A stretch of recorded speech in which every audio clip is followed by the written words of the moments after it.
They were the picture of love, barefoot on a windswept beach, vows whispered beneath salt-stained skies. On July 18, 1992, Savannah Lane and Jacob Thorne said, "I do," in front of 30 guests. 1 hour later, they drove off in a brand new silver Mustang and vanished. No wreckage, no trace, no goodbye.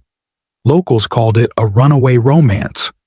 But Savannah's younger sister Emily never believed it.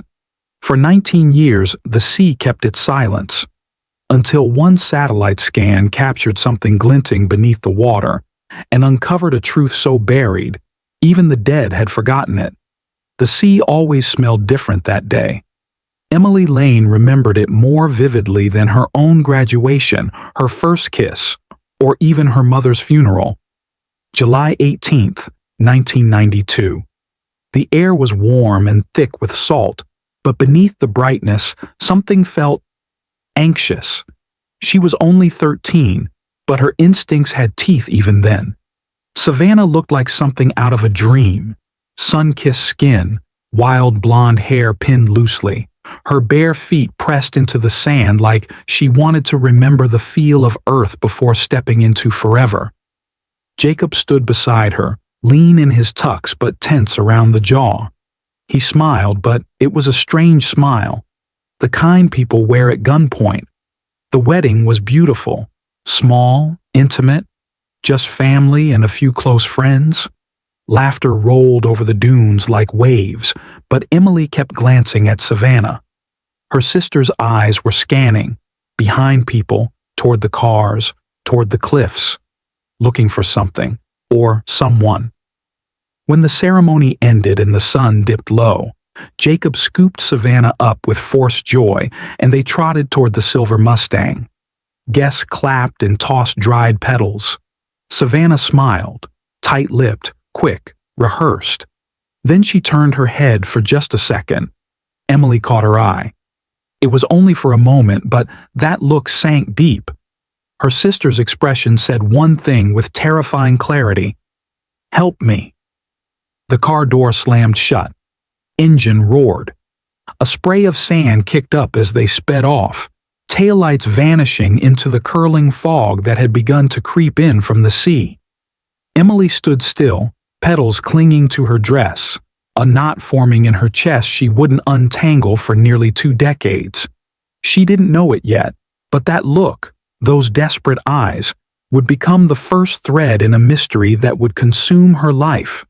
Because Savannah and Jacob never made it home, and the sea doesn't give back what it takes, unless it wants to. The morning after the wedding began with sunlight slicing through gauzy curtains and the smell of overripe fruit. But the Lane household felt unusually still. Emily sat at the kitchen table in her bridesmaid dress, now wrinkled and speckled with sand. Her mother stood at the counter, hands trembling as she poured black coffee into a chipped mug that had belonged to Savannah. No one had heard from the couple. They were supposed to stop by the family cottage before heading out on their honeymoon. Savannah had promised Emily they'd say goodbye. But the silver Mustang never pulled in. No phone call, no note, nothing but silence. "Maybe they just took off early," their father said, though even he didn't believe it. His voice was dull, as if wrapped in gauze. He kept glancing toward the landline, waiting for it to ring, but it didn't. By noon, the worry calcified. The beach still held remnants of celebration: overturned chairs, a champagne bottle buried half in sand, the fluttering arch made of driftwood and tulle. But the joy was gone. In its place, unease. By 3 p.m., the calls began. Savannah's phone rang endlessly. Jacob's went straight to voicemail. The hotel they were supposed to check into hadn't seen them. By dusk, panic crept in like the tide. It was the best man, Aaron, who suggested they call the police. But even as he offered, his tone was wrong. He looked everywhere except in their eyes. His hand fidgeted in his pocket, palming something.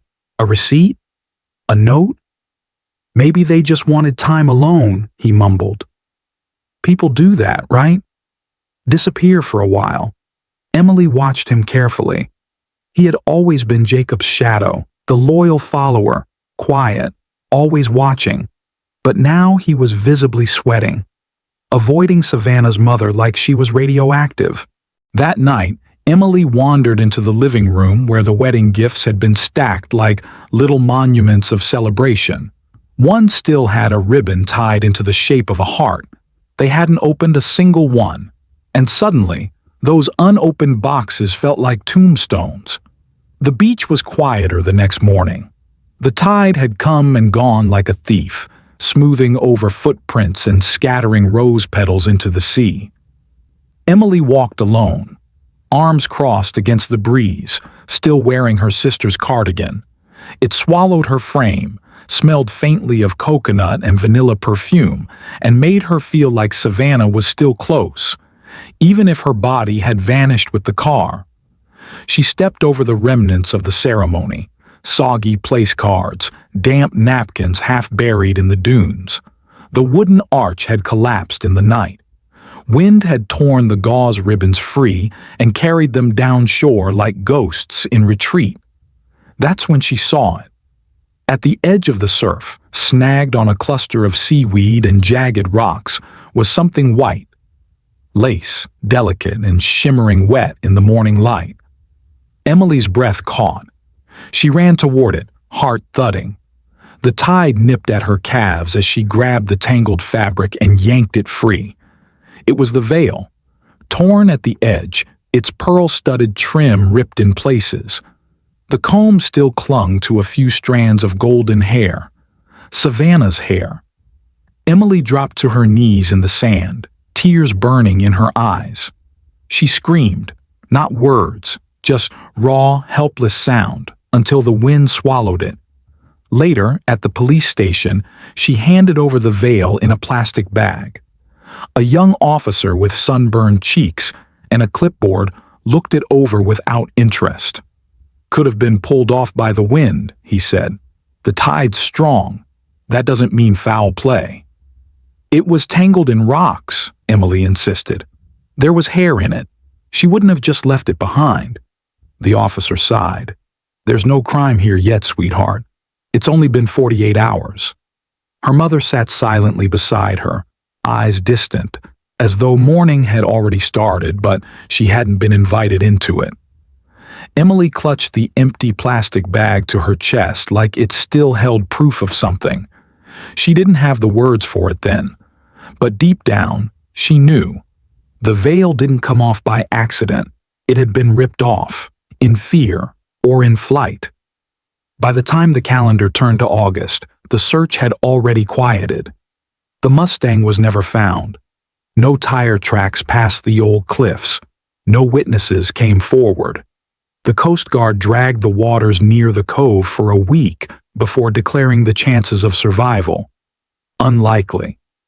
Then came the label, the one Emily would grow to hate with the kind of fury that calcifies into obsession.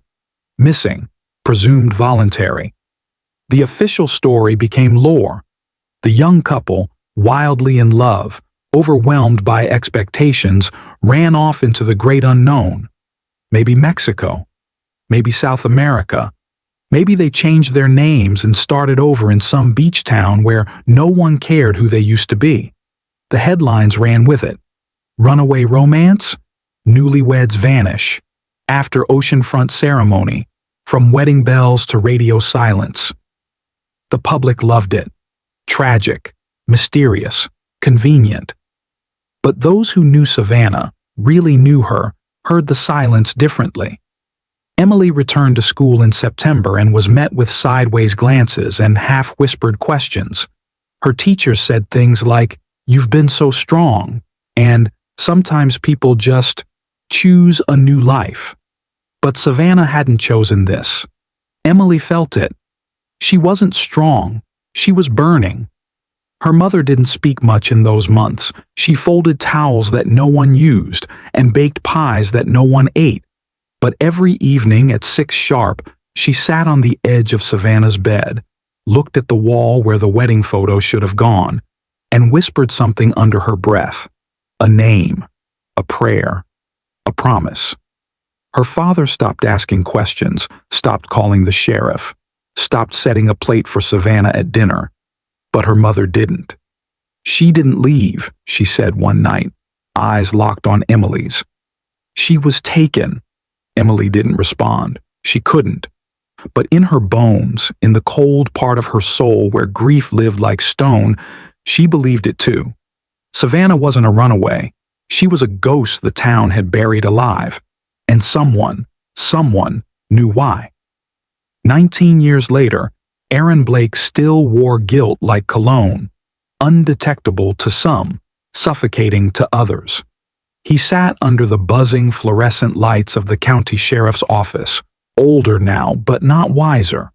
His once slick hair had receded, his tan had faded, but the twitch in his jaw remained, that subtle tick Emily remembered from the week after the wedding, the way he couldn't stop touching his throat like the truth was stuck there, trying to claw its way out. Detective Owens leaned forward, recorder blinking red. "Tell me again.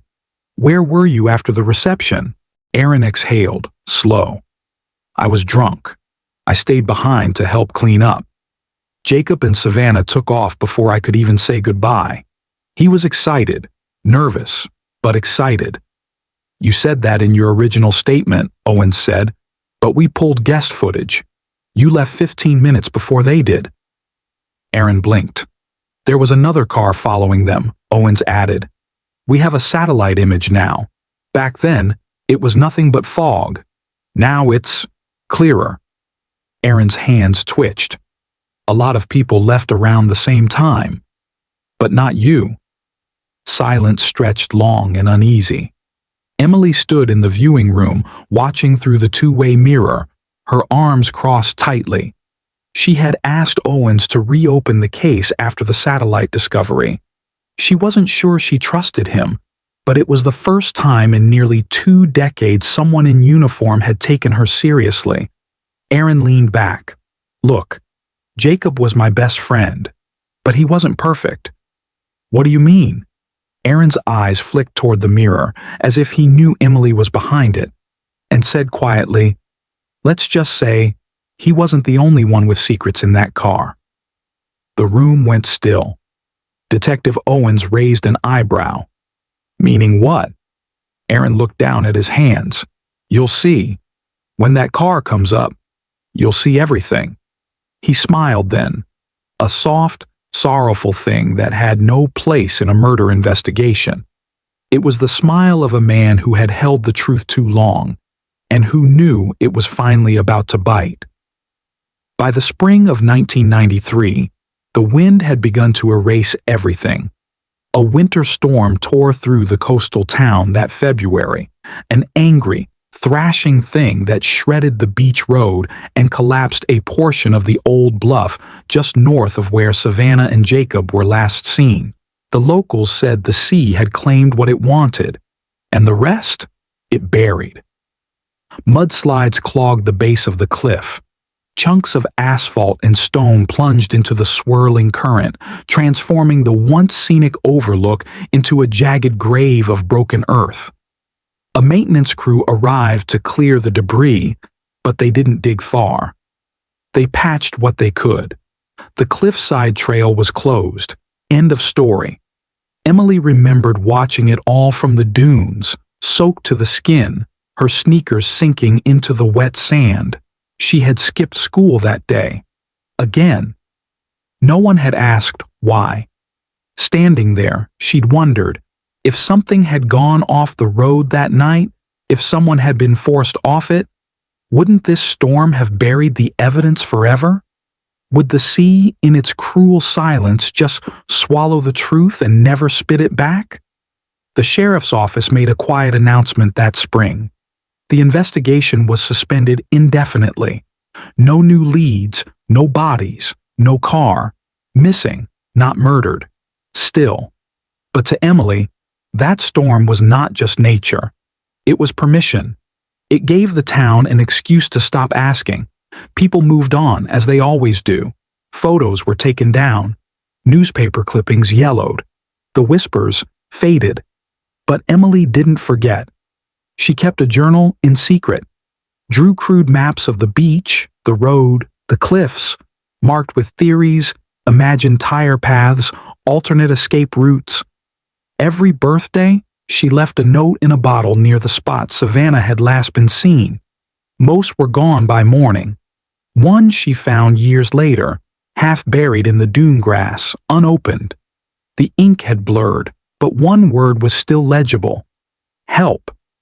She never told anyone, because even then, 1 year later, she had already decided if the town wouldn't dig deep enough, one day she would. 19 years. That's how long Savannah Lane had been missing. That's how long Emily Lane had lived in the shadows of what was lost and what was never found. She was 32 now, no longer the awkward girl in a damp cardigan holding a shredded veil, but a woman with sharp eyes and questions no one liked to answer. She lived in a small apartment 2 towns away, kept the lights dim and the walls bare, except for one: a corkboard filled with pins and strings, case notes, satellite maps, and faces of strangers, people who had vanished like Savannah. Emily had become a journalist, though not the kind who appeared on TV or signed book deals. She wrote under a pseudonym, E.L. Thorne, publishing quiet, piercing stories on disappearances that never made the headlines: forgotten girls, abandoned cars, mothers who walked out to get milk and never came back. Her blog, The Echo File, had a small but loyal following: survivors, sisters, parents, people like her who couldn't let go because the not knowing was worse than any truth. But Emily never wrote about Savannah, not directly. Instead, her sister's story bled into everything else. In every missing girl's name, she heard Savannah's echo. In every half-finished police report, she saw the same dismissal. One night, after finishing a story about a vanished waitress in Oregon, she stared at her screen too long. The cursor blinked in silence. She typed, "What if they didn't run? What if they were running from someone?" She hit delete. Some truths were still too raw. Still, something inside her had shifted in year 19, a kind of restless itch, like Savannah's voice was trying to rise from under years of salt and silence. That's when she got the email. From a university student she didn't know, a name that meant nothing. Subject line: possible evidence, coastal disappearance, 1992. Inside was a blurry satellite image, a shape, a shimmer, metal beneath water. Emily leaned in, heart hammering, the world narrowing to a single pixelated silhouette. Her sister had waited 19 years, and now the sea was ready to speak. Miles away, in a dim lab lit by monitors and half-empty Red Bulls, Jeremy Klein squinted at his screen. He wasn't looking for a ghost. He was a graduate student in geospatial sciences, knee-deep in a research grant project involving declassified Cold War satellite imaging.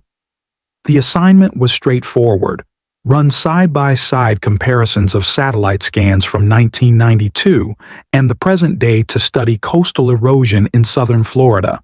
But in one frame, something caught his eye: a glint, a shadow that didn't belong. Jeremy zoomed in. Off the shoreline near Breakwater Cliffs, just beyond where the old bluff had partially collapsed in '93, was a dark, angular shape, unnaturally smooth against the ocean floor. He enhanced contrast, ran edge detection, adjusted lighting overlays. There it was, a car, buried beneath silt and kelp, tilted at a steep angle, but unmistakable. The frame looked crushed, the tail end visible, and part of a chrome bumper reflecting sunlight that had no right to reach it. Jeremy leaned back in his chair. Holy hell. He wasn't sure why he didn't call his advisor first, or the local PD. Instead, he opened another browser tab, a blog he remembered his sister obsessing over, The Echo File. He'd read a post about a couple who vanished after their wedding near that same coastal town. No bodies, no car, no closure. The author had written something that stuck with him. The sea forgets nothing. It only waits. He pulled up the article again, read the name in the byline, E.L. Thorne. Then he drafted the email. Hi, I don't know if this matters, but I was analyzing coastal imaging from your area and found what looks like a submerged vehicle near Breakwater Cliffs. The structure doesn't match any registered wreck. Thought of your story from 1992. Sending you the image just in case. Attached was the image. Subject line, possible evidence, coastal disappearance, 1992. Jeremy hit send. And somewhere, in a town that had buried its secrets under waves and whispers, a door creaked open. 19 years was a long time to keep something hidden, but not long enough. Emily stared at the image on her screen until her vision blurred. It wasn't high resolution, just a grainy gray-on-gray satellite overlay, but she saw it instantly. Where others might have seen an accidental rock formation or shipwreck fragment, she saw shape, symmetry, memory. She saw the Mustang. The nose of the car was buried in the seabed silt, but the rear end jutted out like a hand reaching from the grave. Faint but visible, a corner of what might have once been a Florida license plate reflected faintly in the scan. Emily zoomed until her cursor trembled. Her breath hitched. There, on the bumper, barely visible, was a thin silver sliver. She knew that sliver. Jacob had installed custom chrome trim the week before the wedding. A gift for my bride, he'd said, grinning like he owned the ocean. Emily's hands trembled as she picked up the phone. The local authorities didn't share her urgency. That's not confirmed evidence, the woman at dispatch said flatly. Could be a sunken boat or shadows on the ocean floor. Happens all the time. These satellite scans get misread more than you'd think. This isn't a mistake, Emily snapped. My sister's car went missing right there. That bluff collapsed in '93. This shape, it matches. There was a pause, followed by a sigh. I'll pass it along to Marine Recovery, but we're stretched thin, no promises. She hung up. Emily sat there, staring at her wall of Savannah's case files, feeling the familiar nausea coil through her stomach. It was like being 13 again, screaming into silence while the grown-ups filed her away with their missing posters and condolences. But this wasn't 1992, and she wasn't a child anymore. She picked up the satellite image, printed and still warm from the inkjet. The longer she looked at it, the more certain she became. The car was waiting. Like it had been trapped under time and tide, frozen in the moment it had disappeared, just waiting for someone to finally look deep enough. The shape wasn't just a car, it was a coffin. The Mustang surfaced like a ghost pulled from the belly of the sea. It took 6 hours, 2 divers, and a hydraulic lift to bring it up. Rust flaked off in sheets as the car emerged, battered but eerily intact, from the brackish waters just beyond Breakwater Cliffs. Onlookers gathered behind yellow tape, murmuring beneath the gray sky as the sedan hovered above the surf, dripping with decades of silence. Emily stood frozen at the edge of the cordon, heart thudding so hard it muffled everything else. She watched as the tow cables groaned, and the car was lowered onto a flatbed. The windshield had caved in. Kelp dangled through the side window like hair, and inside, she saw it. A flash of white lace, wilted but unmistakable. The wedding dress. The forensic team moved swiftly, cordoning off the area and pulling open the rusted door with bolt cutters. The smell hit like a wave. Salt, metal, decay. A technician gagged. Another whispered, Jesus Christ, 2 bodies. Both still buckled into their seats. The bride, slumped forward, veil clinging to what was left of her scalp, still wore a thin pearl necklace Emily remembered Savannah obsessing over weeks before the wedding. The groom, in the driver's seat, was little more than bone and blackened cloth. But it wasn't just time that had worn them down. The coroner on scene made a note that chilled Emily to the core. Fractures inconsistent with crash trauma. She leaned closer. What does that mean? The woman looked up from her clipboard, expression tight. Means there was force applied before impact, likely blunt trauma. Could have been an altercation, or worse. Emily's mouth went dry. A flash, Aaron's voice from the interview room. He wasn't the only one with secrets in that car. The crowd was buzzing now. Reporters had arrived. A drone hovered overhead. But Emily didn't hear them. She only saw Savannah, still dressed in a future she never lived, entombed in the thing that was supposed to take her away. She had been found, but she hadn't been returned. Not really. The sea had only loaned her back long enough for the truth to start breathing again. The morgue was cold, too cold, but Emily didn't feel it. She stood in the observation room, hands pressed against the glass, watching as the medical examiner gently pulled back the plastic sheet.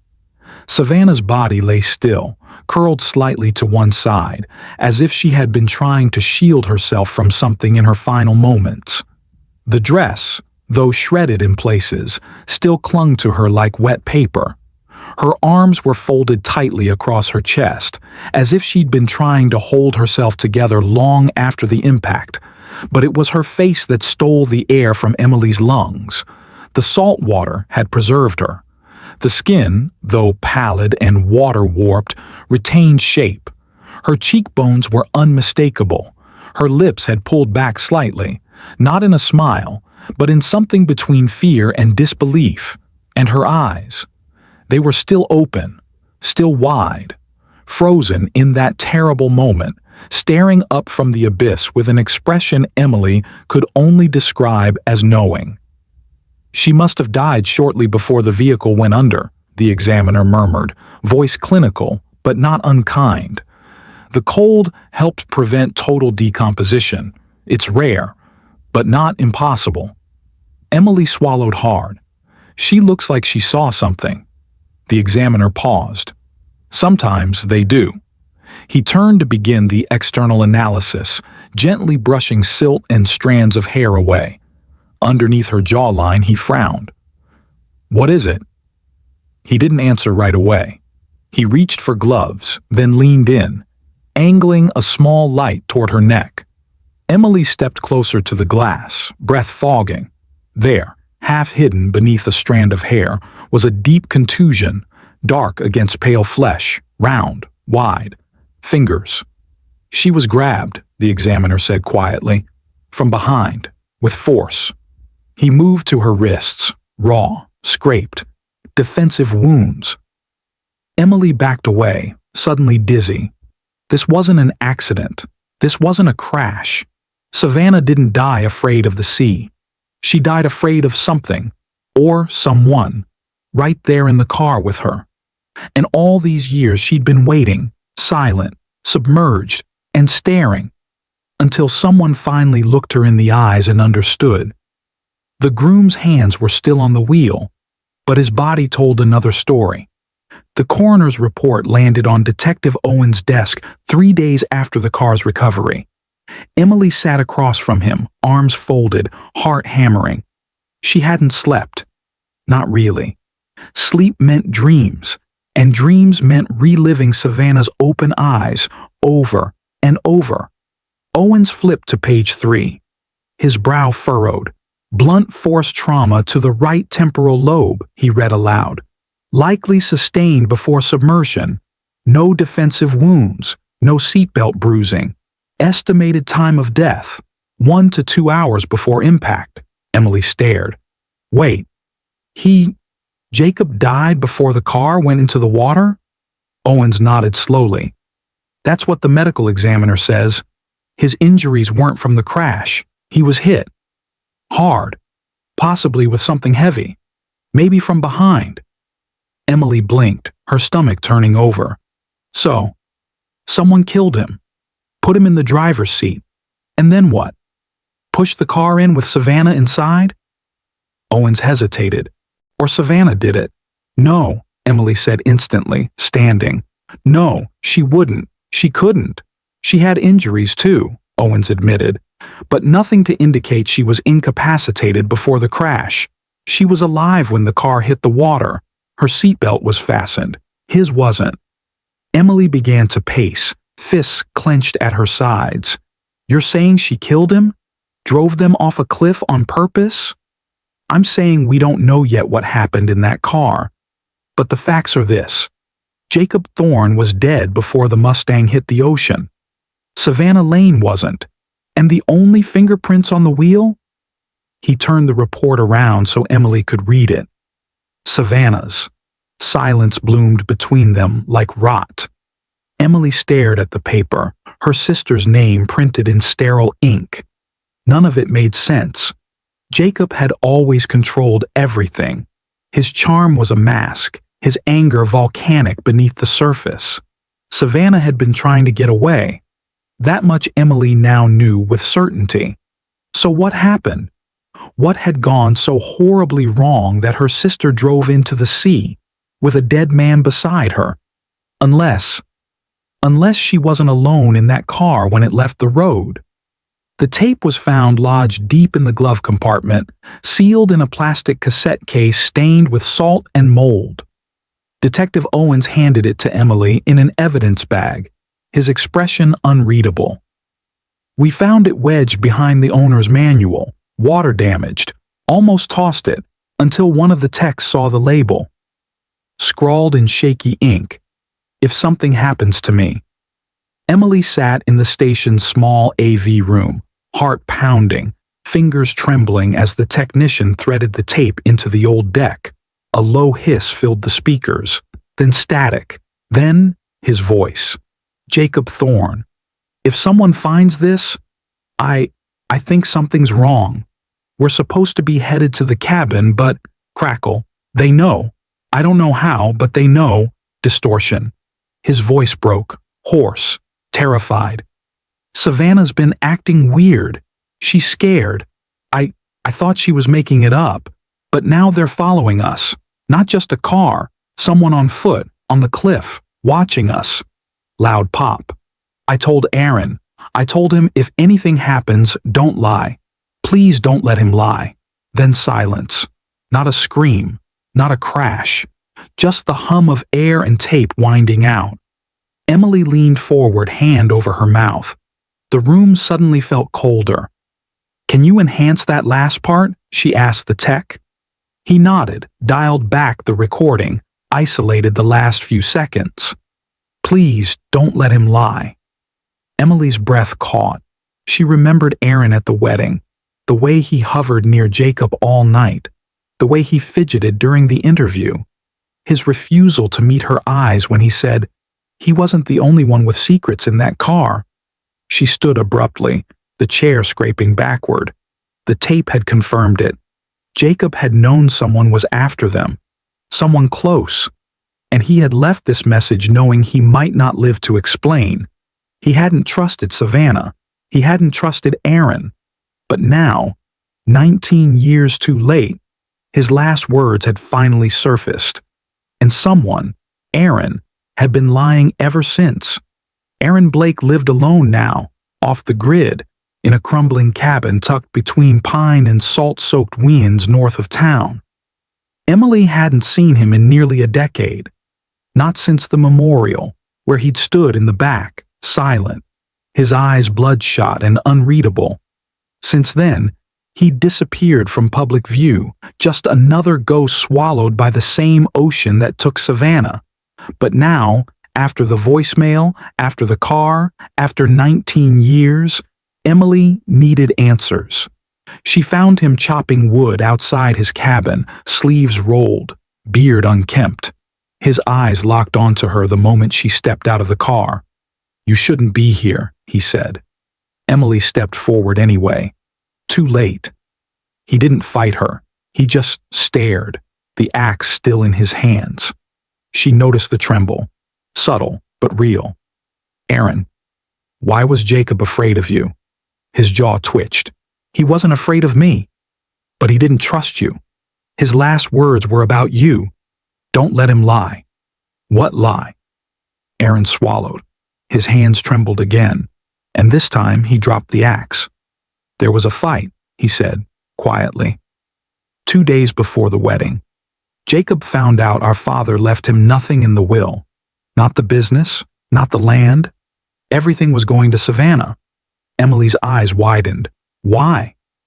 Because she was smart, responsible, and because Jacob had problems. Gambling, mostly.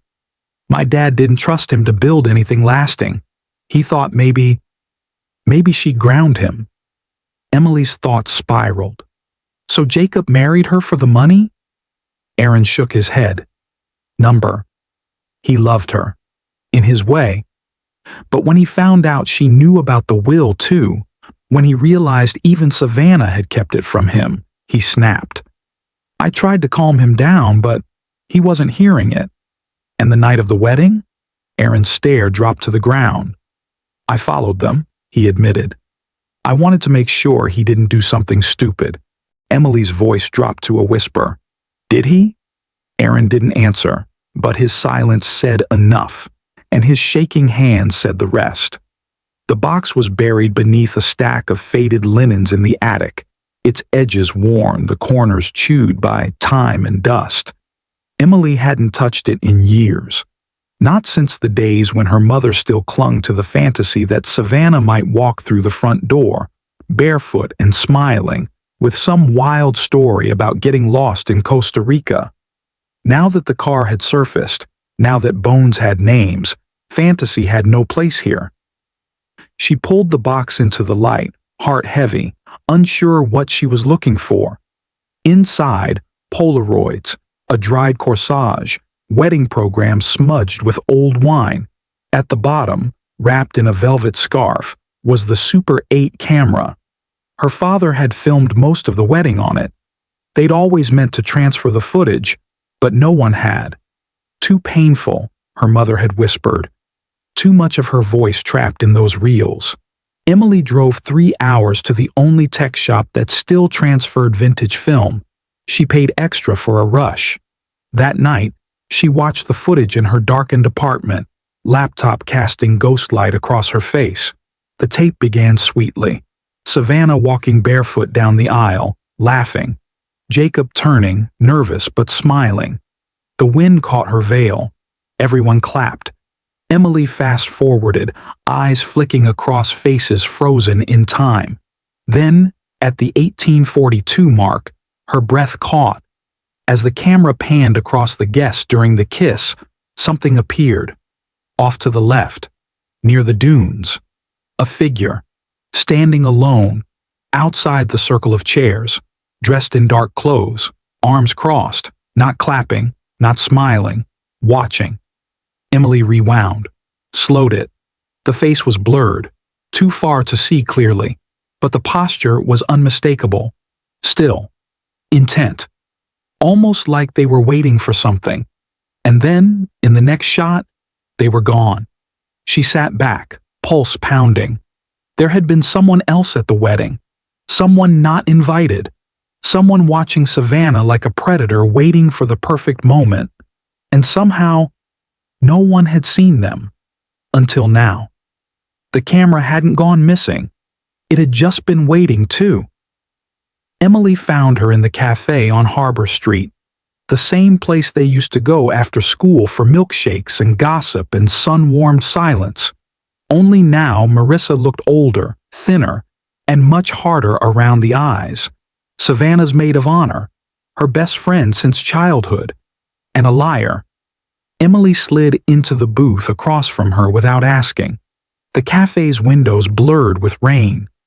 You said they were in love, Emily said. You said everything was fine that day. Marissa didn't meet her eyes. It was. It looked fine. Emily leaned forward, voice tight. I found the camera footage. There was someone near the dunes. Someone watching. And now we know Jacob was dead before the car hit the water. Marissa's fingers tightened around her coffee mug. She was scared, wasn't she? Emily asked. Savannah didn't want to marry him. A long silence, then finally a whisper. She wanted to leave. Emily blinked. Marissa's voice cracked. She told me the night before. Said Jacob had changed. Said he grabbed her arm during a fight and left a bruise. She was going to call it off. Then why didn't she? Marissa stared into her cup. He threatened her. Said if she humiliated him in front of everyone, she'd regret it. That he had photos, private ones. Said he'd destroy her reputation, make her out to be unstable. Said she owed him. Emily's heart twisted. And you didn't say anything. I thought... Marissa's eyes shimmered.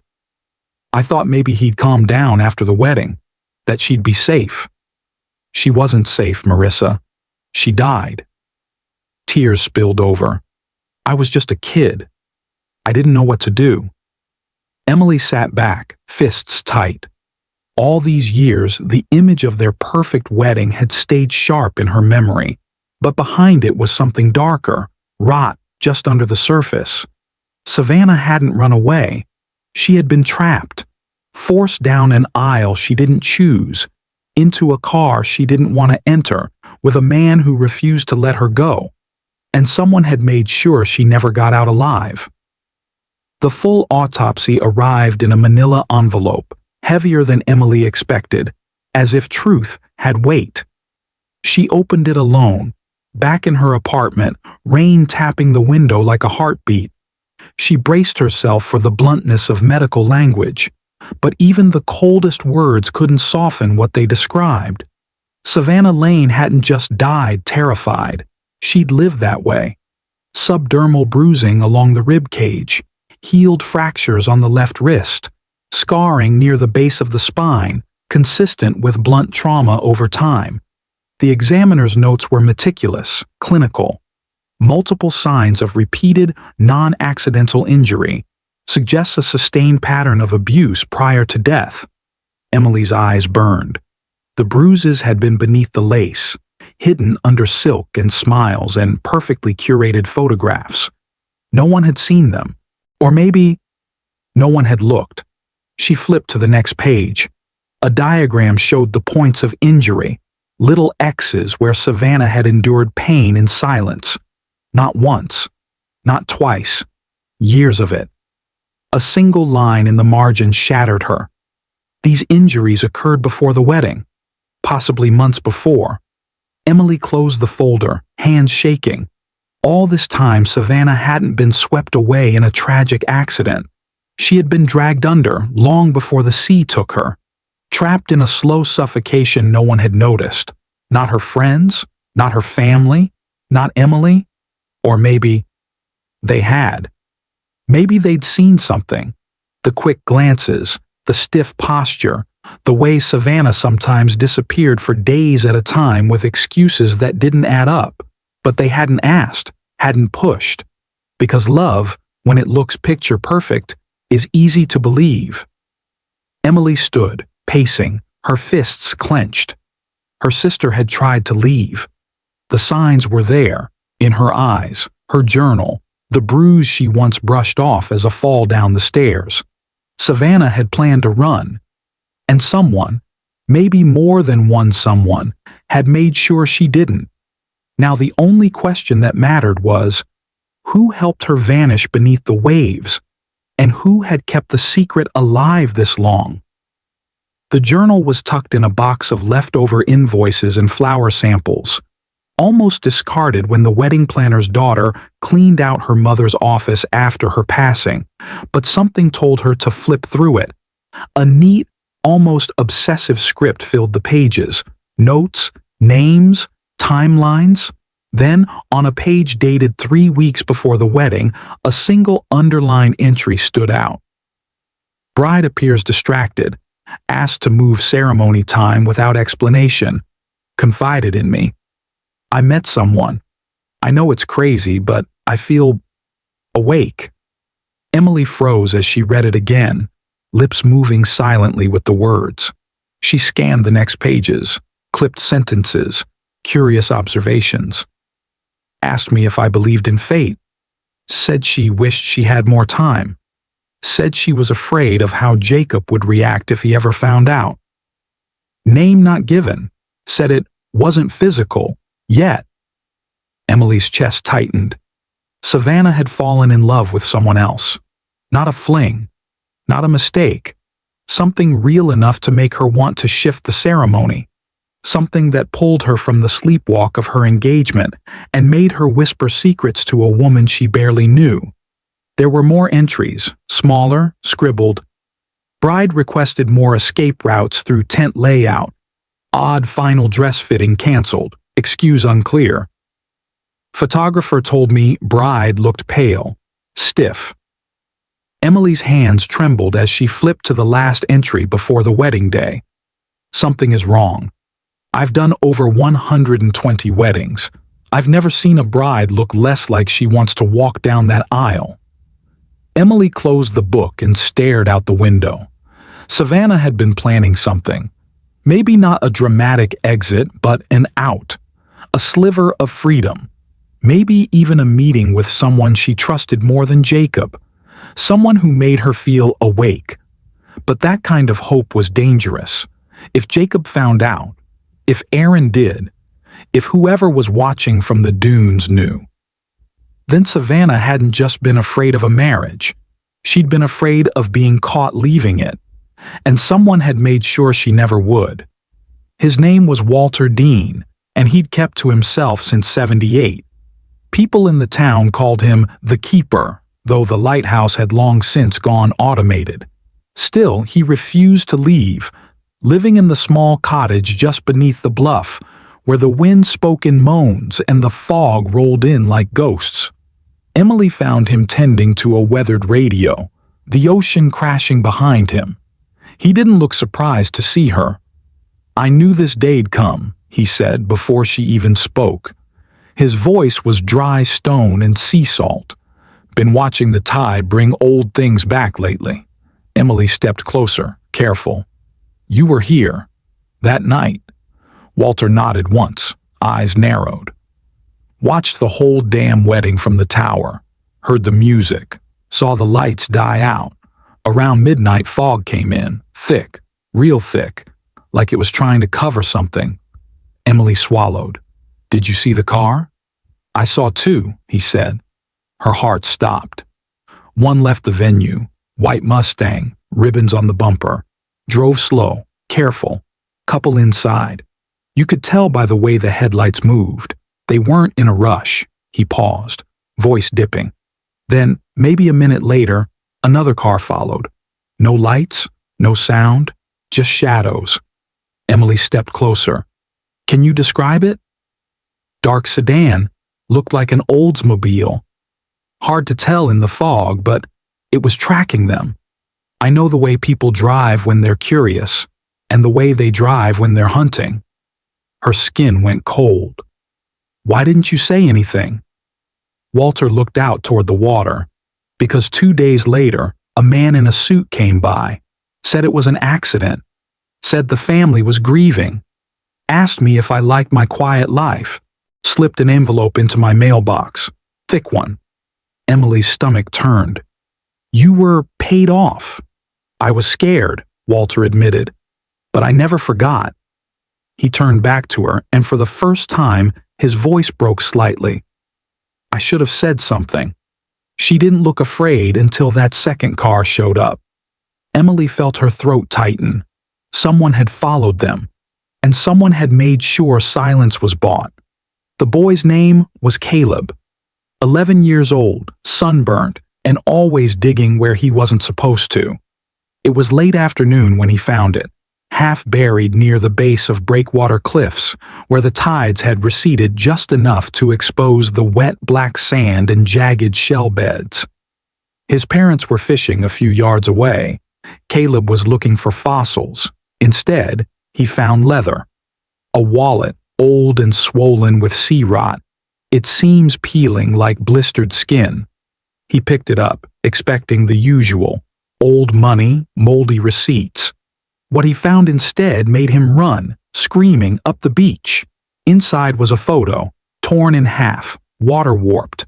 On one side, a woman in a wedding dress, smiling, her face ghostly, her eyes Savannah's.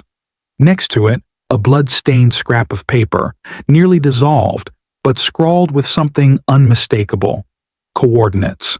And below that, etched directly into the leather with something sharp, something that had gouged through the surface. JT plus AB. Caleb's parents called the police. The scene was cordoned off within an hour. Emily was notified the same day. She arrived breathless, kneeling beside the evidence bag as Detective Owens pulled on gloves. "The initials," she whispered. "Jacob Thorne." Aaron Blake Owens nodded, grave. "The blood is human. Preliminary test suggests it's not Savannah's, not Jacob's either." Emily looked up, the air sucked from her lungs. "Then whose is it?" "We'll need full DNA testing." She leaned against the patrol car, mind spiraling. Why would someone carry GPS coordinates? And who would carve their initials in blood into a wallet like a twisted keepsake? Unless it wasn't a message, it was a warning. Whoever had held that wallet had wanted it found, or lost it in a moment of panic. Either way, it was proof. There'd been more than 2 people on that beach 19 years ago, and one of them had bled. Emily stared out toward the cliffs, the tide licking at the sand as if hungry for more. Someone had marked the coordinates for a reason, and whatever lay there had waited long enough. The cliff hadn't changed. The wind still screamed through the jagged rocks, and the waves below still shattered themselves into foam as if mourning something they'd never quite managed to drown. Emily stood near the edge, her shoes skimming loose gravel, her coat clutched tightly around her. She hadn't been back here, not really, since the storm in '93. Since she'd stood there, 13 and shaking, imagining her sister's laughter carried out into the sea. Now she knew the truth. Savannah had died with her seatbelt fastened, her fingers bruised, her body broken long before the water ever touched her. And yet, the sea had held her gently all these years, not as a secret, but as a question. Emily reached into her pocket. The ring was small, gold, the stone missing. It had been Savannah's. A promise ring, not the wedding band. Something she'd worn for years, a little too tight by the end. Emily had found it tucked behind a loose drawer panel in their childhood room just days earlier. She wondered if Savannah had hidden it before the wedding, or the night of. Now it felt like the only piece left that hadn't lied. She walked to the very edge of the cliff, the same spot where the road had crumbled years ago, where her sister's car had likely tumbled into the dark. Emily held the ring between her thumb and forefinger. "I'm sorry," she whispered, "for not asking, for not seeing, for not fighting harder." The wind whipped the apology into shreds. She let the ring fall. It spun through the air like a spark snuffed out mid-flight and vanished into the roaring sea. Emily waited, as if something might rise in return. A sign, a voice. But there was only the tide, cold, receding. She didn't cry. Not yet. The grief was deeper than tears now, denser, older, not sharp like it had been at 13. This grief moved like the ocean itself, slow, relentless, swallowing. Closure? Maybe. Or maybe just the illusion of it. Either way, Savannah was in the sea, and Emily was finally ready to follow the currents wherever they led next. Emily had scoured wedding records before. It was second nature to her now, digging through dusty registries, local paper announcements, half-forgotten planning forms. But this time, something strange surfaced. Another wedding. Same beach, same date, just half a mile north of where Savannah and Jacob said their vows. It hadn't been publicized much, just a small ceremony, 20 or so guests. No photos in the local paper, no reception footage, no follow-up. almost like it had vanished into the fog. But the names? She stared at the permit form again. Mr. and Mrs. Samuel Rhodes. Except there were no records of a Samuel Rhodes living in the county. No marriage license filed under that name. No tax records. No Social Security. Emily drove to the address listed on the permit, a beachfront property long since gutted by storms. The neighbors didn't remember a wedding, but one man trimming vines near his back porch paused when she asked. "Oh, I remember something," he said. "Late that night. Thought it was odd. Fancy cars pulling in, all tinted windows, but no music. Just people standing around in suits, whispering. Like it wasn't a party. Like it was a transaction." Emily's stomach twisted. "Did you see their faces?" He nodded slowly. One man, gray suit, real still, watching the water, and a young woman in a blue dress, pacing like she was looking for someone who never showed up. Emily pulled up the photo of the figure from the dunes, paused from the wedding footage. The man squinted. Could be him. Hard to say. But the shape? The stillness? That's how you remember someone. Back in her car, Emily reread the guest list. None of the names were traceable. No local addresses. All fake. A ghost wedding. One that existed only to blend in, to be close, to watch. And suddenly, she knew. Whoever followed Savannah and Jacob that night hadn't come from the cliffs or the trees. They'd come from another wedding. One that wasn't meant to celebrate anything at all. It had been a cover, and Savannah's final walk down the aisle was just one piece in someone else's plan. It took weeks to restore the role. The film had been water damaged, curled and clouded with time, but the technician at the lab knew how to coax ghosts from negatives. Frame by frame, they cleaned and scanned until the images began to sharpen into something terrible. The final frame made everyone go silent. Emily sat with Detective Owens in the dim forensics office. Her breath held as the image bloomed on screen. It wasn't a portrait. It wasn't posed. It was chaos. The Mustang was parked near the bluff, its headlights barely catching the outline of two figures struggling off the shoulder of the sand-swept road. One was clearly Jacob, his tuck shirt half untucked, his arm raised mid-motion. The other? Unclear. A man in dark clothing, taller, obscured by motion blur, but unmistakably grabbing Jacob by the collar. The angles were violent, sudden.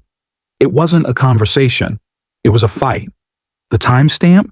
10:43 p.m., just minutes before the couple was supposed to leave for their honeymoon. Emily stared, heart thudding. "This was taken by the official photographer?" she asked.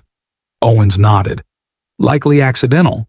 One of the last shots on the roll before it was tossed in the sand and washed away with the storm. Why would he be fighting someone?" "We don't know yet." He turned the monitor toward his desk and began the scan for facial recognition. "We're running a match now. Might take time." Emily looked closer. In the lower corner of the image, partially cropped, a sliver of light reflected off something metallic. A ring. Not Jacob's. A larger, thicker band on the hand of the man grabbing him. She whispered, "That's not Aaron." Owens froze. "You sure?" "I remember Aaron's hands. He never wore rings. He said they made him claustrophobic." Owens leaned forward. "So who the hell is this?" The scanner beeped. "Match found. 78% confidence. Name? Michael V. Dane. Occupation? Private security contractor affiliations. Rhodes Holdings, Inc." Emily went cold. Rhodes. The fake groom from the other wedding. The man in the suit. They hadn't just been watched. They'd been hunted. It was a partial sample, preserved, impossibly, beneath Savannah's fingernails.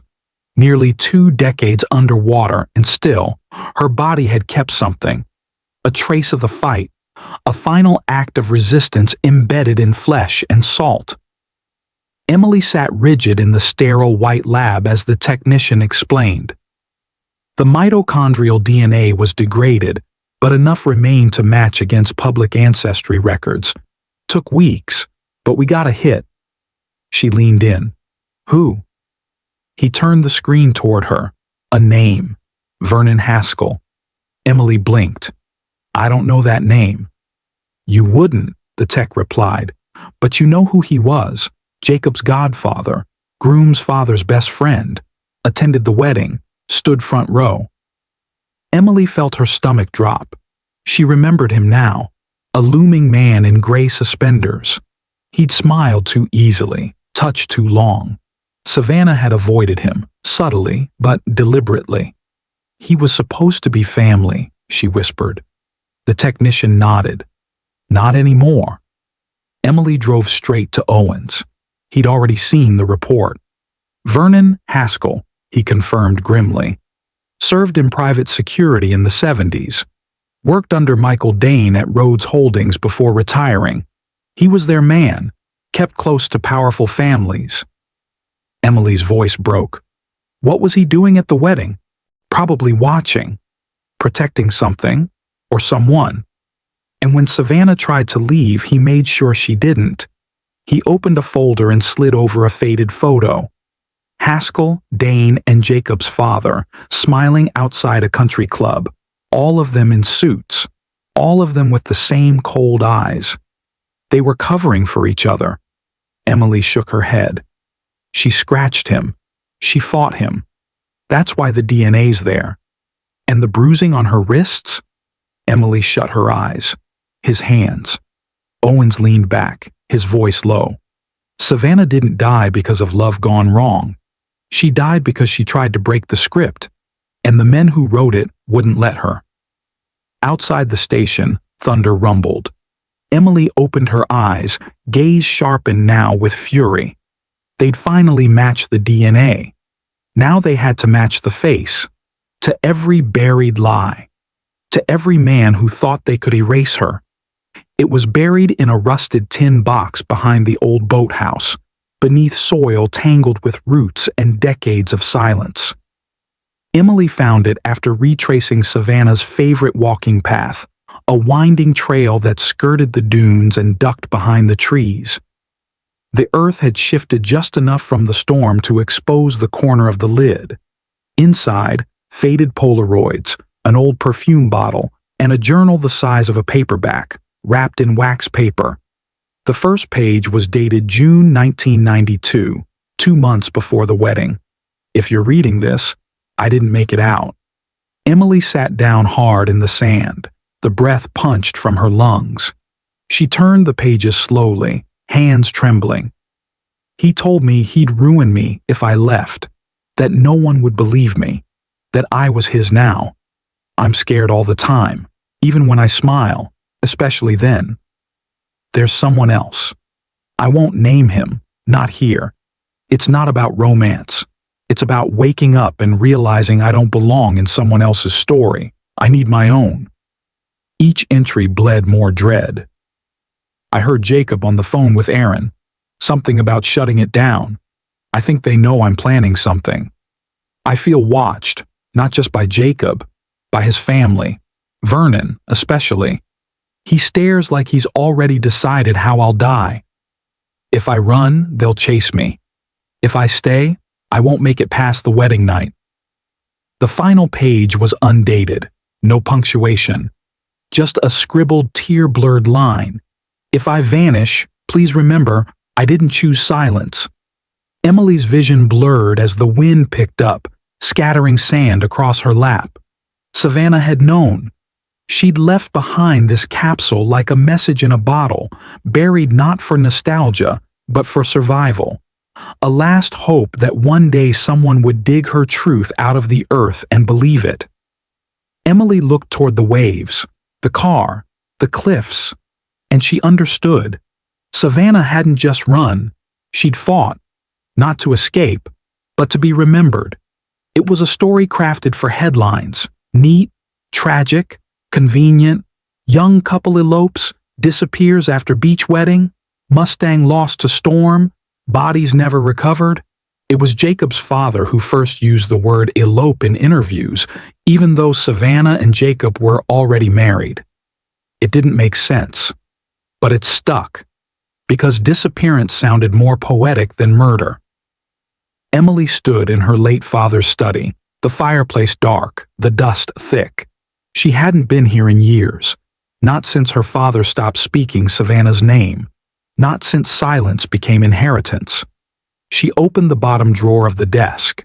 Inside, files, bank records, letters, and one receipt from a private towing company, dated August 6, 1992, 2 days after the wedding.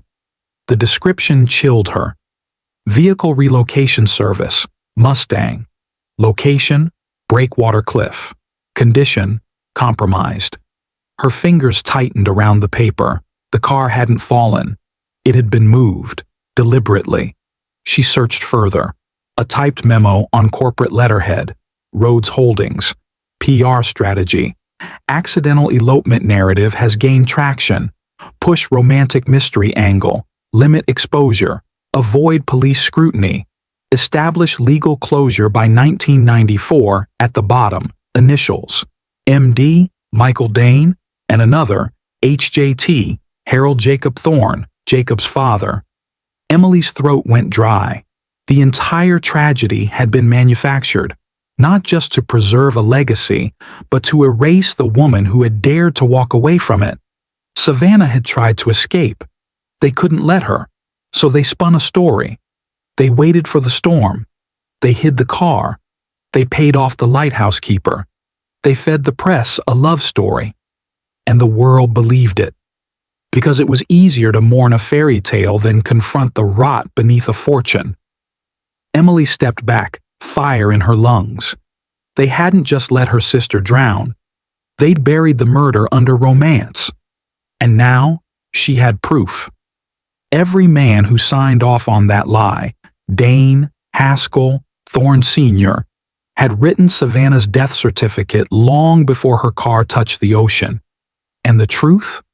It was about to rise like the tide they thought would wash her away. The wedding had looked beautiful. Linen-draped chairs, driftwood arches, flower crowns that fluttered in the salt breeze. The photos captured laughter, joy, a golden hour glow that made it feel like something out of a magazine. But none of it was real. Emily sat cross-legged in her childhood bedroom, surrounded by photo albums, scribbled notes, and Savannah's journal, now stained by her own tears. Each piece connected like bones rising from the sand. The photographer's unedited negatives showed more than smiles. They showed distance. Savannah never leaned toward Jacob in the candids. Her fingers didn't lace through his. Her gaze was often away from the camera, fixed somewhere behind the lens, at someone, or something. And in the video footage, there was one subtle moment no one had noticed, until now. During the vows, Savannah stumbled, not over her dress, over the words. She went silent, lips parting, and glanced toward the crowd.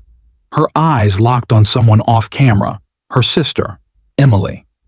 And then came the whisper, so soft, it had to be enhanced with audio filters. Help me. Not loud, not screamed, but real. A silent SOS in front of 100 people who heard bells, not desperation. Emily rewound the clip again and again, her pulse thudded with guilt. They all thought she was just overwhelmed, that she'd frozen in awe or nerves. But now it was obvious. The wedding wasn't sacred, it wasn't chosen, it was staged.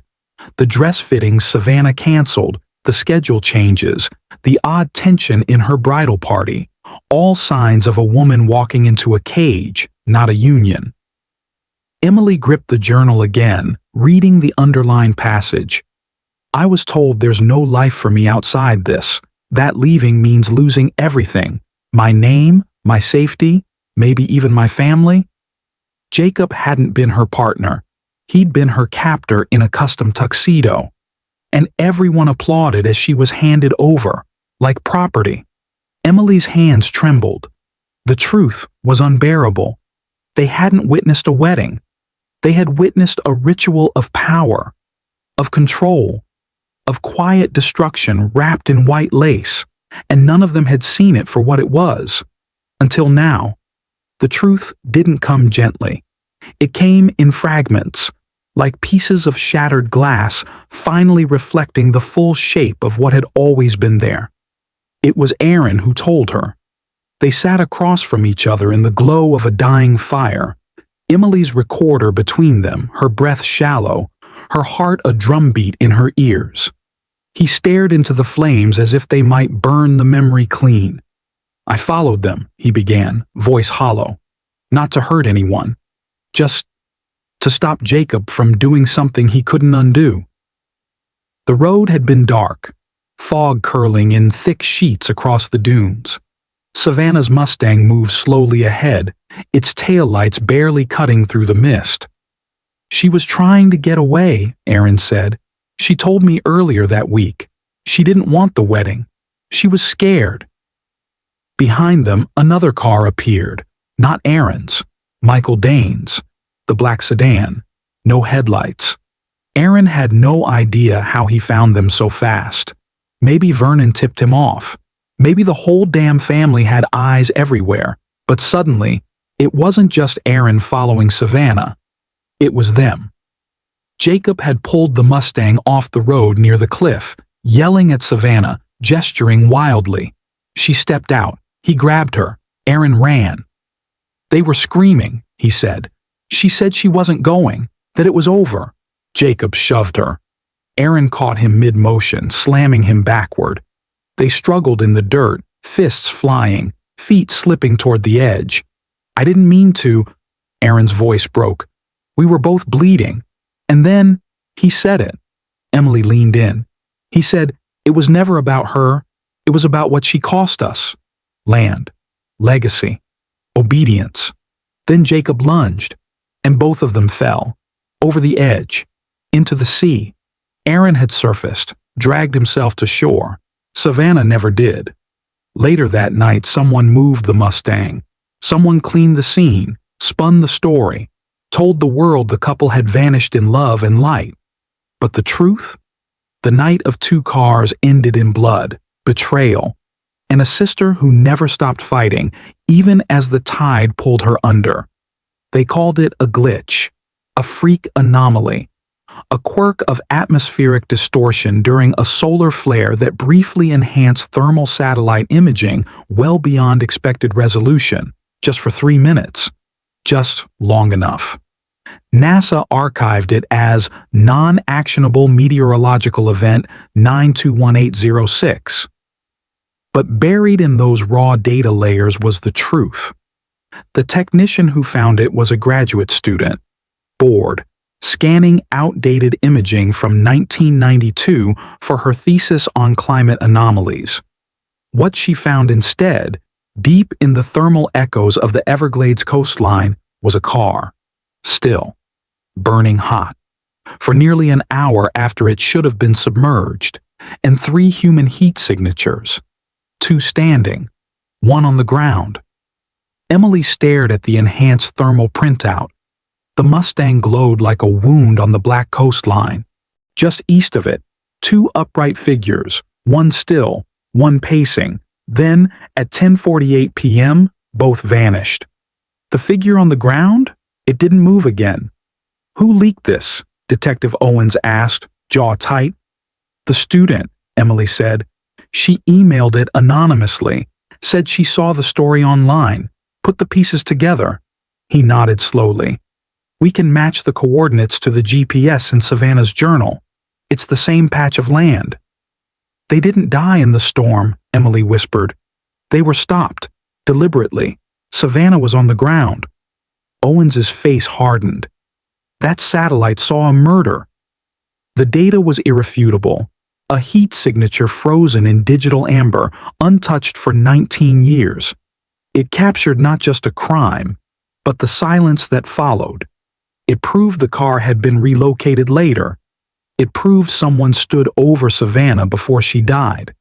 And now, for the first time, Savannah Lane was no longer a missing bride in a fairy tale tragedy.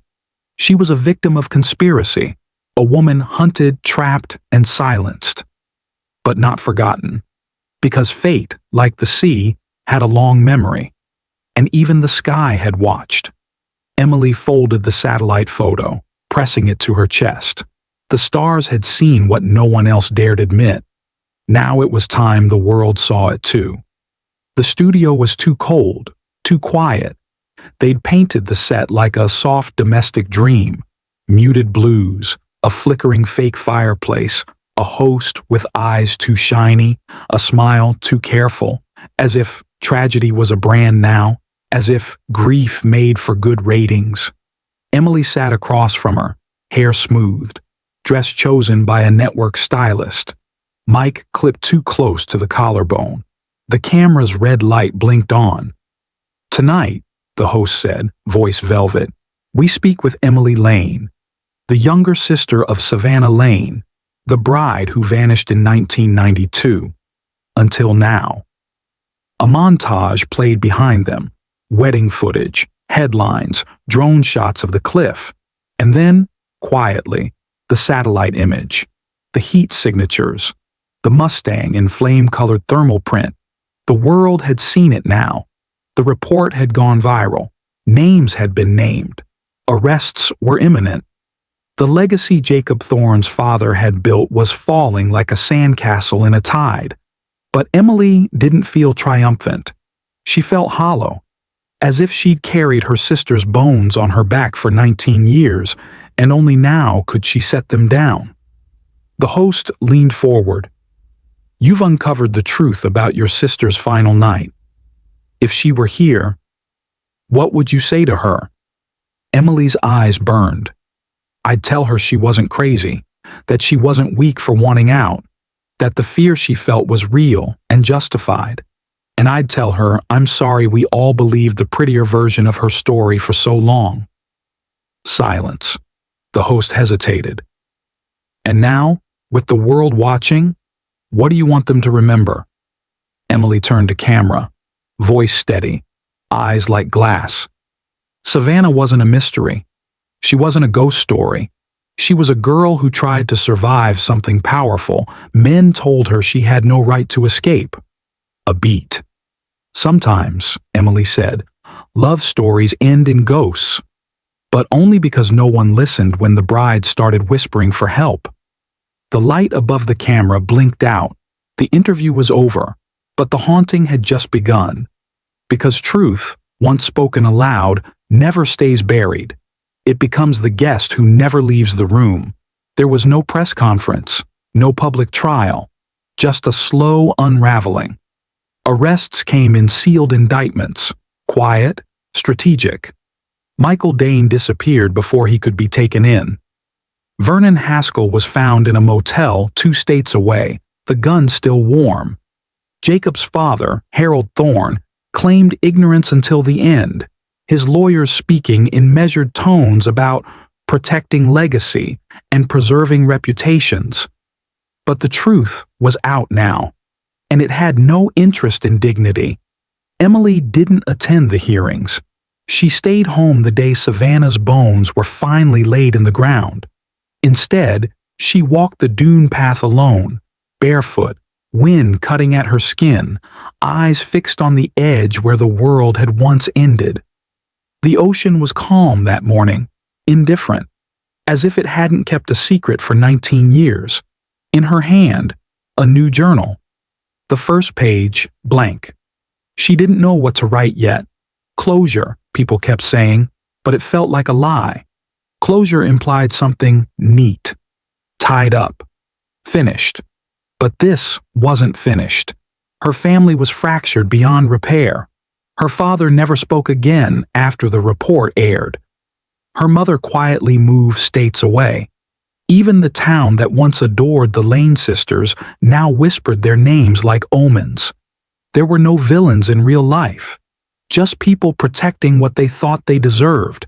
Love, power, legacy, control. Savannah wasn't killed by a single person. She was killed by silence, by complicity, by everyone who smiled and said nothing while her world got smaller and smaller until there was only the cliff.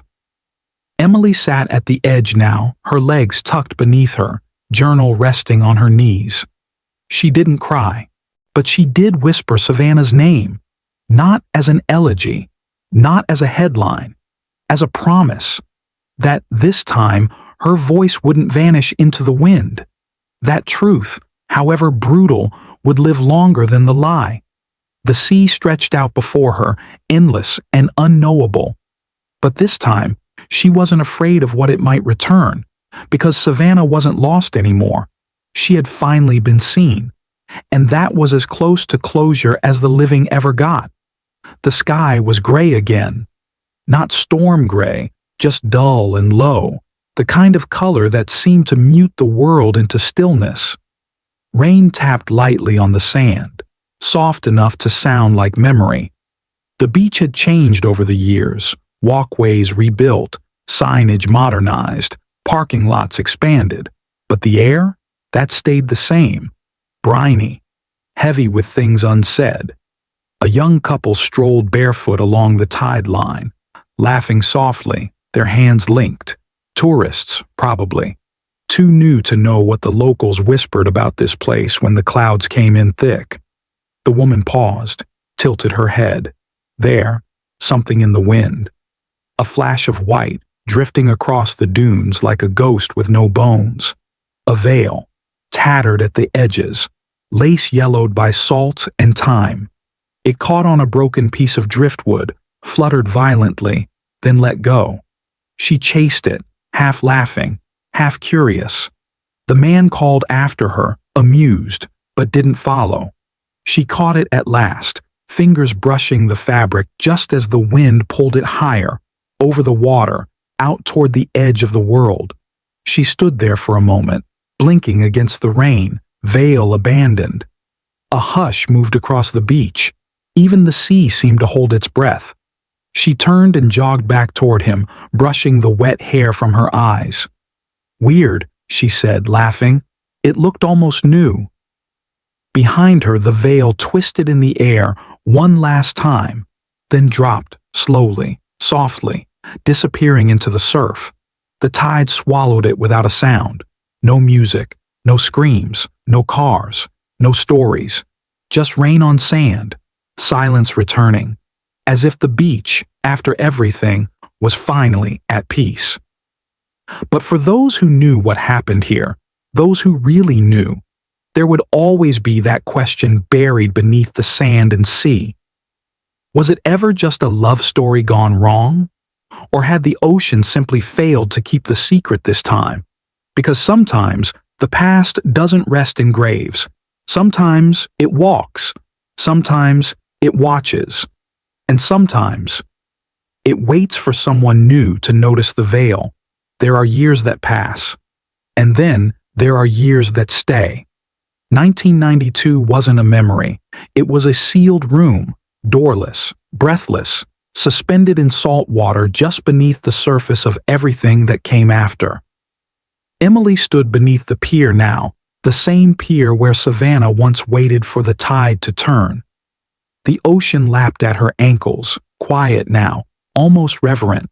Morning light shimmered through the mist, soft as gauze, and somewhere offshore, a buoy bell rang low. The journal was in her hands, Savannah's words smudged but defiant. Beside it, a photograph, two sisters, barefoot, 13 and 17, before the dresses, before the headlines, before the silence. Emily lit a match, watched the edges curl. She didn't need to hold it anymore. She'd carried 1992 long enough. Above her, the pier creaked. The world was waking. Footsteps far off, voices rising, waves beginning their endless work of washing things away. But not everything gets cleaned by time. Some things stain. Some years rot under the floorboards of the present, never truly dying, just waiting for someone to open the wrong drawer, ask the wrong question, find the right veil. Because the truth is, 1992 never ended. Not for Emily. not for Savannah, not for the men who built kingdoms on sand and silence. It lived on in satellite images, in whispered names, in rings that slipped off fingers just before the water took hold. And somewhere, beneath all of it, a car still rested, salt-eaten, sunken, sacred, a time capsule the ocean failed to keep buried. Emily turned from the waves, the sand cool beneath her heels. She didn't need to look back. The past had already caught up. She had seen it. Now the world had too. Because some stories don't end. They wait, underwater, for someone to finally, painfully, unmistakably see.